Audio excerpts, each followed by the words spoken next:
Hi everyone, আমি তিতলি। আমার চ্যানেলে তোমাদের সবাইকে স্বাগত। চলে এসেছি আজকে একটা ছোট্ট লেহেঙ্গার সেট নিয়ে। অন্নপ্রাশনের জন্য এটা সমাধি আমাকে অর্ডার করেছিল, তো তার ভিডিওটাই আজকে আমি তোমাদের সাথে শেয়ার করব। আমি এখানে ফেবিক্রাইলের অ্যাক্রিলিক কালারটা ইউজ করছি। লেহেঙ্গার নিচের পোর্শনে একটা ছোট্ট বর্ডার করে নেওয়ার জন্য আমি কিছু সিম্পল কলকা করে নিয়েছি, আর লেহেঙ্গার পুরো গা জুড়ে ছোট ছোট কলকের মতো কিছু মোটিভ করে নিয়েছি। কাস্টমারের তেমন কোনো রিকোয়ারমেন্টস ছিল না, আমাকে বলেই দিয়েছিল যেন আমি আমার পছন্দের মতোই বানিয়ে দিই। তাই টপের ওপর কী আঁকবো এটা ভেবে ভেবে খুবই কনফিউজ লাগছিল।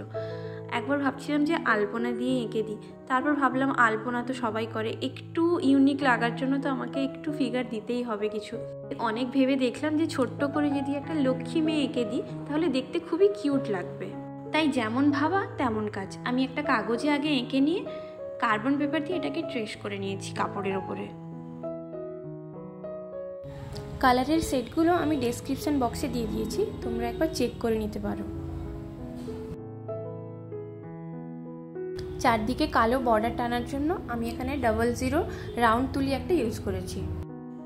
আমাদের ছোট্ট লক্ষ্মী মেয়ে এবার একদম রেডি। এবার এর চারদিকে আমি কিছু পদ্ম করে নিয়েছি যাতে জায়গাটা খালি না লাগে।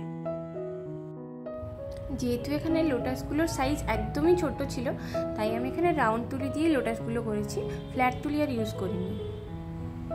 টপের নিচের পোর্শনে কাপড়ের ফ্রিলগুলো একটু বেশি লম্বা লম্বা সাইজের লাগানো ছিল, তাই ওতে কি করব ভেবে ভেবে আমি কিছু কলকা করে দিয়েছি। সোজা কাপড়ে কাজ করা খুবই সহজ, কিন্তু কোনো ভাঁজ করা কাপড়ে কাজ করার সময় খুবই প্রবলেম হয়।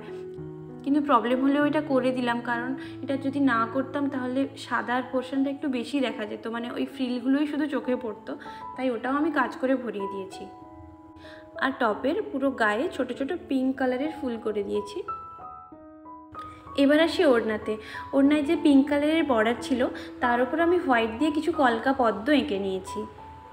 ওড়নাতে আমি খুব সিম্পল বর্ডার রেখেছি, কারণ পুরো কাজটা যেহেতু বেশি আছে বাকি সেটটাতে, যদি বেশি কাজ করি তো এখানে হেজি দেখাতো, তাই একটা সিম্পল কলকা পদ্মের বর্ডার রেখেছি। পুরো কাজ কমপ্লিট হওয়ার পর এটা ফুল লুকটা তোমরা দেখো, কালার কম্বিনেশনটা কি মিষ্টি লাগছে। একটা ছোট্ট বেবির গায়ে এটা পরলে পুরো পরীর মতো লাগবে একদম। তোমরা যদি তোমাদের কোনো ছোট্ট পরীর জন্য এরকম নিতে চাও তাহলে কিন্তু আমাদেরকে 1 মাস আগে থেকে জানাতে হবে। কম সময়ের মধ্যে কিন্তু আমরা অ্যারেঞ্জ করে পুরো কাজটা করে দিতে পারবো না, তাই সবাইকে রিকোয়েস্ট করব তোমরা একটু টাইম নিয়ে আমাদেরকে অর্ডারটা করো, তাহলে খুবই ভালো হয়।